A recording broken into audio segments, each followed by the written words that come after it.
युवा तरंग तरंग तरंग तरंग युवा तरंग। ये जिंदगी का सफर, ये जिंदगी का सफर तेरी आशीषों से भर, तेरी आशीषों से भर। ये जिंदगी का सफर यीशु आशीषों से भर, यीशु आशीषों से भर। मेरे मन को तो खुशियाँ दे, मेरे जीवन में आनंद भर दे। मेरे मन में तो खुशियाँ दे, मेरे जीवन में आनंद भर दे। मेरे दिल में तू शांति दे, मेरे पापों को क्षमा तू कर दे, मेरे पापों को क्षमा तू कर दे। ये जिंदगी का सफर, ये जिंदगी का सफर तेरी आशीषों से भर, यीशु आशीषों से भर। तेरी करुणा सदा की है, तू सागर दया का है। तेरी करुणा सदा की है, तू सागर दया का है। आसमां से तू ऊंचा है, मेरी नजरों में तू ही है, मेरे नजरों में तू ही है। ये जिंदगी का सफर, ये जिंदगी का सफर तेरी आशीषों से भर, यीशु आशीषों से भर।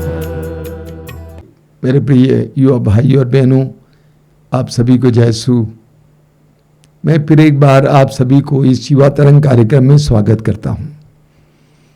आपसे अनुरोध भी करता हूं कि इस कार्यक्रम के बारे में और भी लोगों को बताएं, ताकि बहुत सारे युवक युवतियां इस कार्यक्रम से प्रेरित हों। हमारा जीवन बहुत नाजुक है, कठिन है, संघर्षपूर्ण है। ऐसे जीवन में हमें प्रभु का सहारा लेना आवश्यक है। हमारे जीवन में कभी कभी हम लोग टूट जाते हैं। विशेष करके मैंने देखा बहुत सारी युवक युवतियां टूट जाते हैं। वे सोचते हैं कि आगे कुछ नहीं है, वे निराश हो जाते हैं, उदास हो जाते हैं। ऐसी परिस्थिति में हमें प्रार्थना का सहारा लेने की आवश्यकता है, प्रभु के करीब जाने की आवश्यकता है। इस सत्य को मत भूलिए कि जीवन का स्रोत तो प्रभु है, और प्रभु के करीब जाएंगे तो आपको प्रेरणाएं मिलेंगी, शक्ति मिलेगी, ऊर्जा मिलेगी। हमें प्रभु यीशु से सीखना चाहिए। प्रभु यीशु स्वयं प्रार्थना में काफी समय बिताते थे, और पुराने विधान में इब्राहिम एक सुंदर उदाहरण है प्रार्थना के लिए। कैसे इब्राहिम ईश्वर के साथ जुड़ा जीवन जिए। जब इब्राहिम को पता चला कि सोदोम और गोमोरा का नष्ट होने वाला है, तो इब्राहिम ने कैसे ईश्वर से सोदोम और गोमोरा के लिए प्रार्थना की। वचन सुनिए, प्रार्थना करना सीखिए। मेरे भाइयों बहनों, आज के दिन मैं आपके सामने एक जवाब लेकर आया हूँ जिसकी आप तलाश में थे। दुनिया में आज की इंसान यही सवाल पूछते रहते हैं कि पैसा कहाँ से मिले, या पैसा किस तरह कमाया जाए, ज़रूरत कैसे पूरा करें। मेरे भाइयों बहनों, बाइबल इसके बारे में काफ़ी कुछ सिखाता है। खास करके नया विधान में प्रभु यीशु हमें पैसे की बारे में, आमदनी की बारे में और खर्च कैसे करना है, इस तरह की बातें साफ साफ सिखाता है, जिसको हम अक्सर अनदेखा करते हैं। हम मनमानी ज़रूरतों पर खर्च कर देता है और हमारी अक्सर ज़रूरत तो पूरा नहीं होता है, कम पड़ जाता है। मेरे भाई बहनों, प्रभु यीशु हमें हमारी सारी ज़रूरत हमेशा पूरा करने के लायक पैसा देना चाहता है। ऐसा नहीं कि हम गरीबी में रहे तो प्रभु खुश होता है, ऐसा नहीं है। प्रभु हमें सब कुछ देना चाहते हैं। मत्ती के सुसमाचार में प्रभु यीशु संपत्ति के बारे में हमें सिखाता है। अध्याय 6 में वचन कहता है, पृथ्वी पर अपने लिए पूंजी जमा नहीं करो, जहां मोर्चा लगता है, कीड़े खाते हैं और चोर सेंध लगाकर चुराते हैं। स्वर्ग में अपने लिए पूंजी जमा करो, जहां ना तो मोर्चा लगता है, ना कीड़े खाता है और ना चोर सेंध लगाकर चुराते हैं, क्योंकि जहां तुम्हारी पूंजी है वही तुम्हारा हृदय भी होगा। प्रभु हमसे चाहते हैं कि हमारा संपत्ति स्वर्ग में हो, पर हमारे सोच विचार को देखिए जरा। हम अक्सर गरीब रहने पर भी हमारा सोच यही रहता है कि किस तरह कमाए, किस तरह अमीर बने, किस तरह संपत्ति इकट्ठा करें। तरीका हम तो जानता ही नहीं है, पर हम सोचते ज़रूर इसी के बारे में। हमारी गरीबी की कठिनाई की वजह से होगा, हमारे दुख दर्द की वजह से होगा, पर हम बहुत ज़्यादा हमारी कमाई के बारे में सोचता है। मेरे भाई बहनों, एक छोटी सी कहानी आपको बताना चाहता हूँ। संत एंटनी जब जिंदा था, कहीं 800 साल पहले की बात है, वो मशहूर प्रचारक था, अच्छे से भाषण देते थे। तो ऐसा घटना हुआ, उनकी इलाके में एक आदमी का मृत्यु हुआ और संत एंटनी को बुलाया कि उनका आखिरी मिसा में, जहाँ उनकी आत्मा के लिए प्रार्थना की जाएगा, उस मिसा बलिदान में उनके बारे में एक प्रवचन सुनाए। तो एंटनी आया और बॉडी ले आके रखा। मिसा शुरू होने के लिए होने वाला था, पर एंटनी ने कहा, मैं प्रवचन नहीं दूंगा। लोगों ने पूछा क्यों? तो एंटनी ने ये जवाब दिया कि इस आदमी का दिल ये शरीर में नहीं है, जबकि वो साधारण मृत्यु था। लोग हैरान हो गया, पर सारे उस इलाके के सारे लोग एंटनी के बारे में अच्छे से जानते थे कि वो चमत्कारी इंसान है, वो प्रभु से, तो कोई उनकी बेइज्जती नहीं करना चाहते थे। तो लोगों ने पूछा, क्या क्या कह रहे हैं आप? संत एंटनी ने कहा, इस आदमी का दिल, इसका संपत्ति जिस पेटी में रखा है उस पेटी में है। लोगों को भेजा गया और जिसको भेजा गया वो इस आदमी के घर पहुंचकर जब उस पेटी को खोल के देखा तो दिल वहाँ पड़ा हुआ था उस आदमी का। प्रभु ये चमत्कार खाली में नहीं दिखाया। प्रभु ये सिखाना चाहते थे कि सच में प्रभु के वचन में जो लिखा है वो असल में ऐसा ही होता है। मेरे भाइयों बहनों, हमारे पास शायद संपत्ति होगा या नहीं होगा, पर अक्सर हमारा दिल पैसे में हो जाता है। गरीब रहने पर भी पैसे के बारे में जो हमेशा सोचता रहता है, उस आदमी असल में पाप कर रहा है। गलत है वो आदमी का दिल, वो आदमी का सोच विचार गलत है, क्योंकि ज़्यादा समय हम संपत्ति को दे रहे हैं। संपत्ति के बारे में सोचने के लिए हमारे दिल में, हमारे दिमाग में ज़्यादा वक्त दिए जा रहा है। जबकि प्रभु हमें कानून दिया था।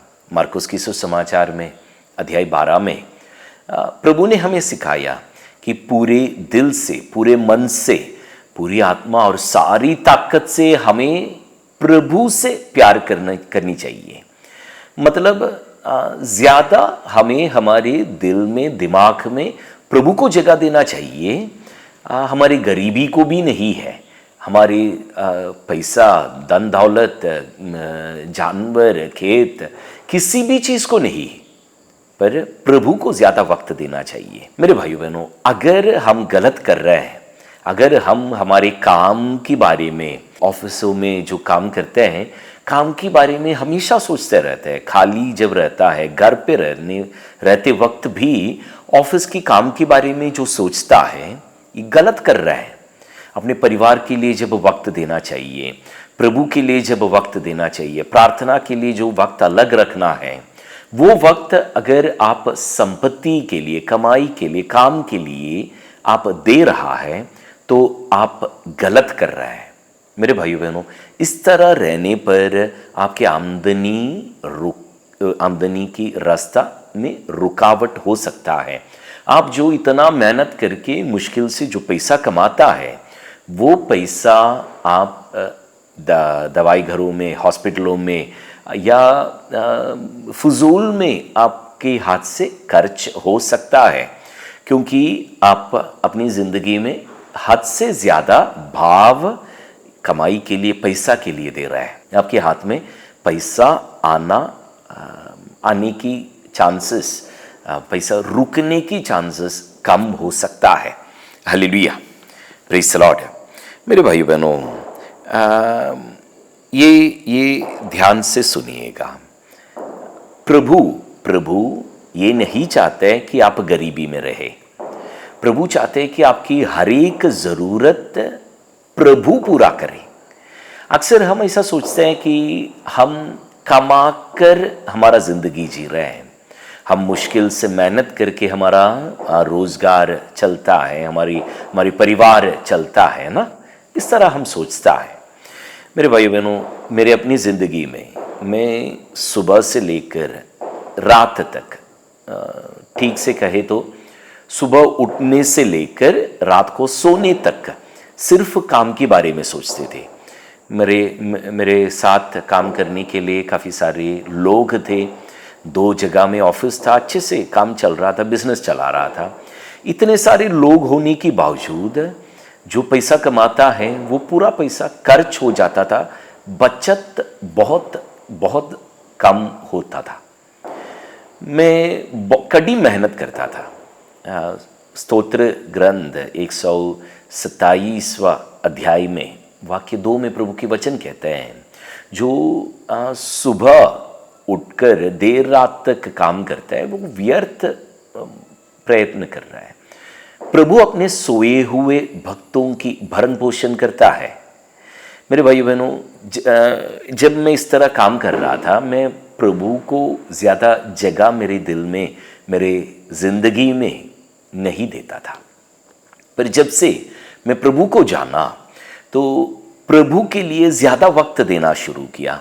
मेरा सारा काम, ये जो बिज़नेस जिसकी मैं आपको बताया, वो बिज़नेस पूरा बिखेर चुका था, टूट चुका था।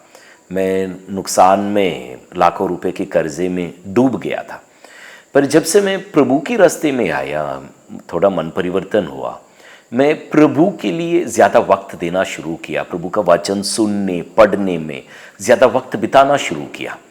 तब से लेकर मेरी ज़िंदगी में काफ़ी कुछ बदल गया। मेरा ऑफिस पूरा बंद हो गया, स्टाफ पूरा मैं छोड़ दिया, अकेले काम करने लगा और घर पे बैठकर मैं वचन सुनते रहता था, पढ़ते रहता था, प्रवचन सुनता था, प्रार्थना करता था और मुश्किल से 3 घंटा या 4 घंटा दिन में काम करते थे। मतलब प्रार्थना करके प्रभु को समय देने के बाद जो थोड़ा बहुत समय में अकेले बैठ के काम करते थे।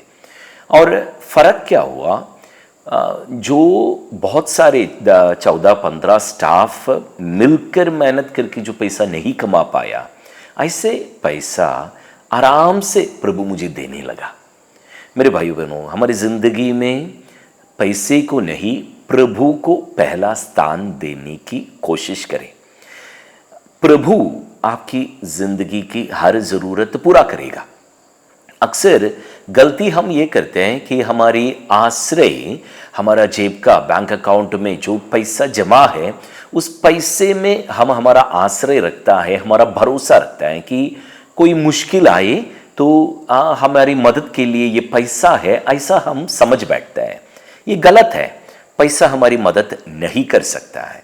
मेरे भाइयों बहनों, प्रभु के बारे में उस तरह सोचना शुरू करिए कि प्रभु आपकी मदद करेगा, प्रभु आपकी सहायता करेगा। आपकी हर मुश्किल में पैसा नहीं बल्कि प्रभु आपकी मदद करेगा। हालेलुया। मेरे भाइयों बहनों, अक्सर पैसे के बारे में हम सोचता है बहुत ज़्यादा, कल क्या करेगा, अगला महीना क्या करेगा, कमाई कम होने पर हम हमारे कल का ज़िंदगी, बच्चों की ज़िंदगी, भविष्य क्या होगा, कैसे होगा, ये सोच से हम परेशान हो जाते हैं। मेरे भाई बहनों, ध्यान से सुनिए, ये सोच प्रभु की ओर से नहीं है। ये सोच जो आपको दे रहा है, ये प्रभु की आत्मा नहीं है, पवित्र आत्मा नहीं है, बल्कि अबदूत है, शैतान का काम है। ये प्रभु की शब्द को याद रखें। प्रभु ने हमें कहा कि शैतान को, मामोन को और प्रभु को एक साथ सेवा नहीं कर सकता। प्रभु अपने वचन में कहा, पैसे को प्रभु मामोन कहा, एक अपदूत का नाम दिया। ये जानबूझकर दिया है प्रभु, क्योंकि ये पैसा के बारे में हम जब ज़्यादा सोचता है, ज़्यादा विचार करता है, ज़्यादा इम्पोर्टेंस भाव हमारी ज़िंदगी में जब हम देता है, वो हमारी ज़िंदगी में शैतान का काम कर बैठता है। बल्कि वचन पढ़ना शुरू करिए, खास करके मत्ती के सुसमाचार की अध्याय 6 उसकी वाक्य 25 से 34 तक का वचन, उस अध्याय के आखिरी वचन तक का वचन आप पढ़ना शुरू करिए। प्रभु अपने भक्तों की हर ज़रूरत, चाहे वो कपड़ा हो, खाना हो, रहने की मकान हो, आपकी हर ज़रूरत, कल की ज़रूरत, आज की ज़रूरत, प्रभु जानता है आपको कितना चाहिए, कब चाहिए, बराबर सही वक्त में प्रभु आपको देगा। ध्यान रखिए, चिंता आपकी होना चाहिए प्रभु के बारे में, उनकी धार्मिकता के बारे में, उनकी राज्य के बारे में, पैसे के बारे में नहीं। पैसे के बारे में जब भी सोच आता है, सोच कर आप परेशान होने लगता है, ये इन वाक्यों को बार बार पढ़िएगा। जितना ज़्यादा आप सोचेंगे उतना ज़्यादा पढ़िएगा। दवाई के रूप में आप इस वचन के इस्तेमाल करिए। मत्ती के सुसमाचार अध्याय 6 वाक्य 25 से लेकर 34 तक का वचन। आप अगर ज़्यादा सोच विचार करता है, परेशान होता है भविष्य के बारे में, तो इस वचन को आप प्रतिदिन मतलब 3-4 बार पढ़िएगा। अगर कम है तो डोज कम करिए, जिस तरह दवाई खाता है उसी तरह आप इस वचन को बार बार पढ़ने से आपका टेंशन, आपकी पैसे के बारे में जो टेंशन है वो कम हो जाएगा।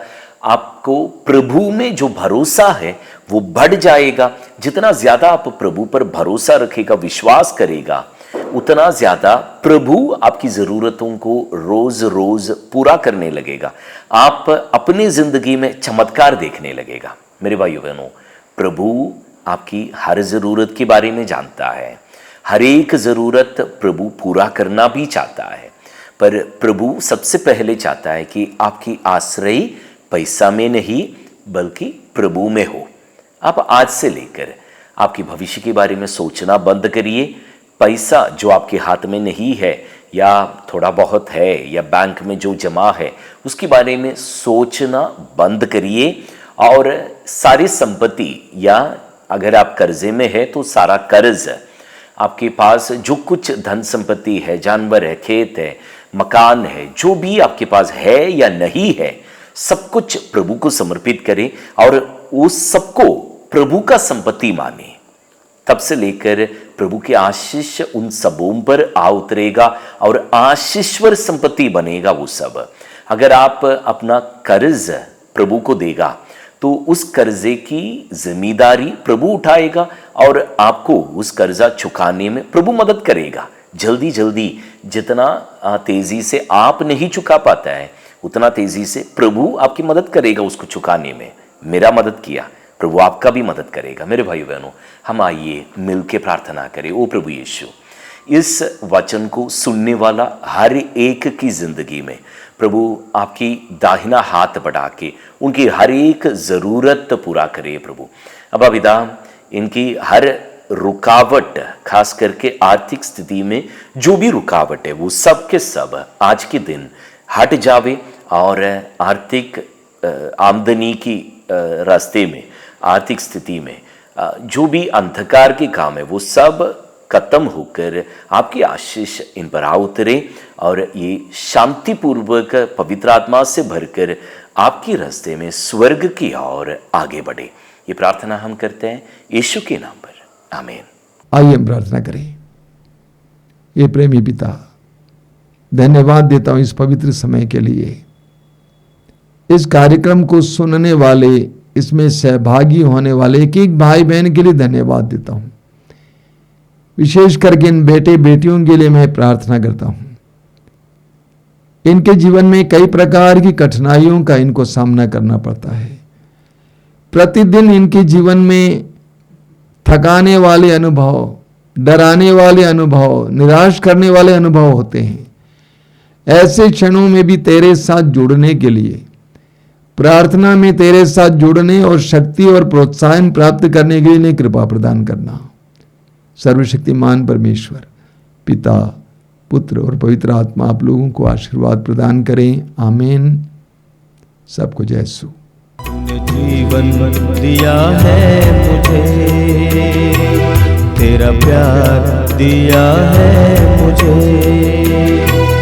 तूने जीवन दिया है मुझे, तेरा प्यार दिया है मुझे।